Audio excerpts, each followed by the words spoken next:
Stanford University. Now let's look at the beginnings of what led to modern mathematics and arithmetic. With numbers, addition, multiplication, subtraction. And I guess some kind of division came in. Originally, though, just addition and subtraction. The best evidence we have about how arithmetic, remember I mentioned that counting goes back thousands of years, maybe 35,000 BCE, maybe longer, using piles of pebbles probably, certainly notches on bones, probably notches on sticks. And the notched bones have been found. You have to interpret what they were used for. You know, all sorts of theories out there, seasons and phases of the moon and things like that. My guess is the one that doesn't get mentioned is probably the one that was most significant, which is probably it was an early monetary system.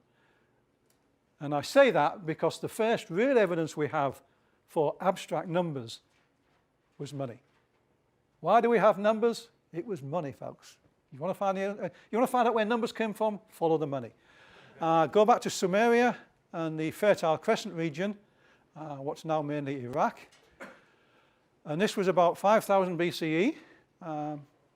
It was a period that began then, but by 5000 BCE is when we definitely have artifacts that we are pretty darn sure, we being the anthropologists, not me, but the anthropologists are pretty sure that what happened then was the invention of numbers, and it was for monetary purposes. In other words, you need numbers to have money, because money comes in numerical quantities, one of these, one of those, 10 of these. The interesting thing is that you didn't have numbers until you needed money. So the driving force was mediating human transactions of goods. And the essential reason why numbers came on was banking. Okay? It was essentially the invention of banking. It was the first bankers. Bankers were the people essentially who applied money as mediating quantities in trade. Interesting how that's changed now. I mean, bankers now apply banking to figments of the imagination, but back then it was to, back then it was to actual physical goods. Well, not quite. The rot set in immediately, because immediately you introduce money, you've got something fictitious whose value depends purely on human agreement. Okay, here was the evidence, and it was discovered in Iraq by Denise Schmant-Besserat, who I think is now Professor Emeritus at the University of Texas at Austin. She was here on the Sloan Center on the Hill for a year, many years ago. But there she was, a young anthropologist going out into the Fertile Crescent region. And all over the place, she kept finding these burial sites and these ruins of homes and things in which there were piles of clay tokens, sometimes grouped together in ways that suggested some kind of an order. And they were different shapes. Some of them look recognizable. That looks like it might be an oil jar. That looks like it could be a goose. Some of them, one of them somewhere looks as though it could be a mill for grinding corn or something. So some of them that looks as though it might be some kind of a peppercorn. So these look as though they might have been tokens for things that people would trade. Jars of oil, bales of hay, geese, oxen, loaves of bread and so forth. So the suspicion was that these were probably tokens to represent your goods. You know, if you had 5 geese to sell, you maybe had 5 of these tokens to represent them. So the supposition was, and this is a reasonable supposition because the Sumerian society was pretty complex. It was getting to be like a modern society. There was structure in the society. You know, this was this was one of the centers of modern civilization coming along. And so the supposition she made was that these were tokens that represented goods. Okay? And here are some of them.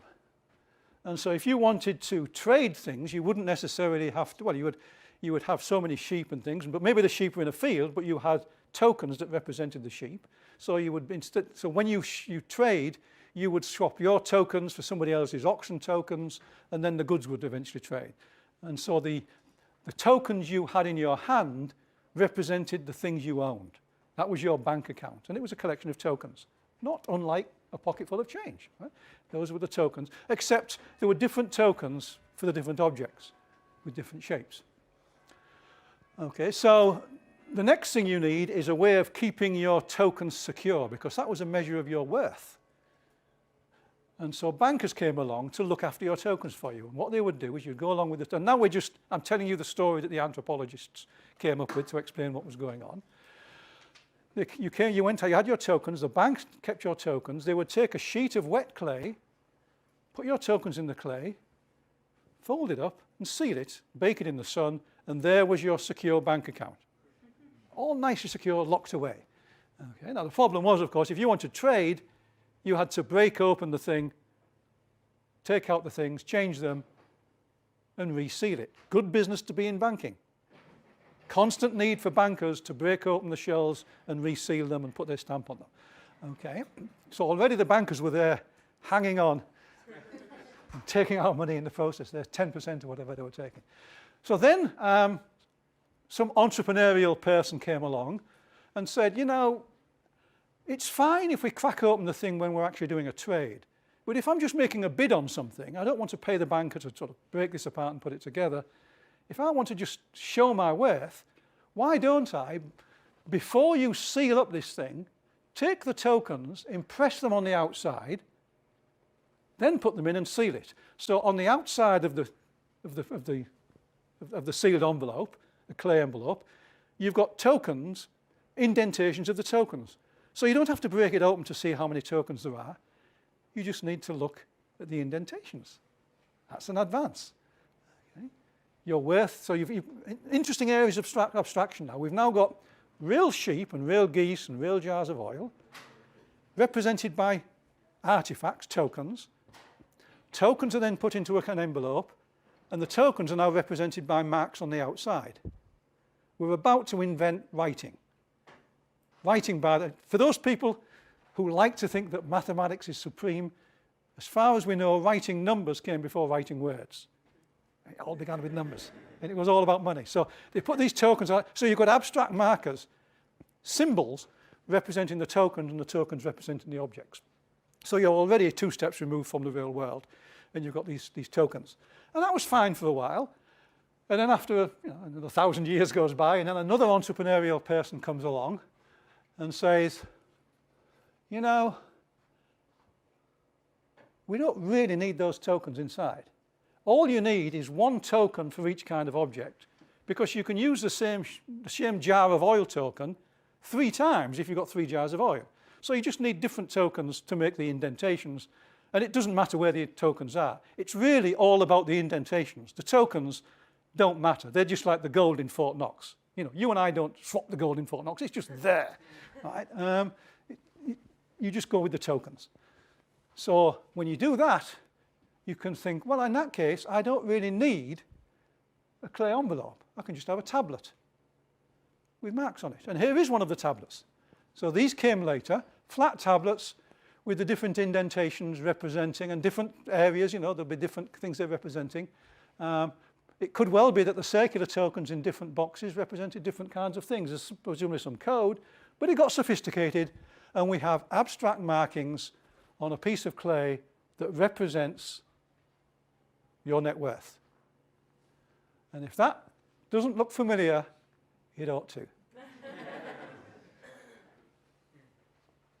5,000 BCE, we've got credit cards made out of clay. Okay. Okay. That, according to the anthropologists, and this has been this is pretty well accepted in the business, their business, not my business. I'm happy with this. It seems like a good explanation. Is where we have money. Certainly, numbers came out of that area, and this seems the most plausible explanation given the available evidence. Okay.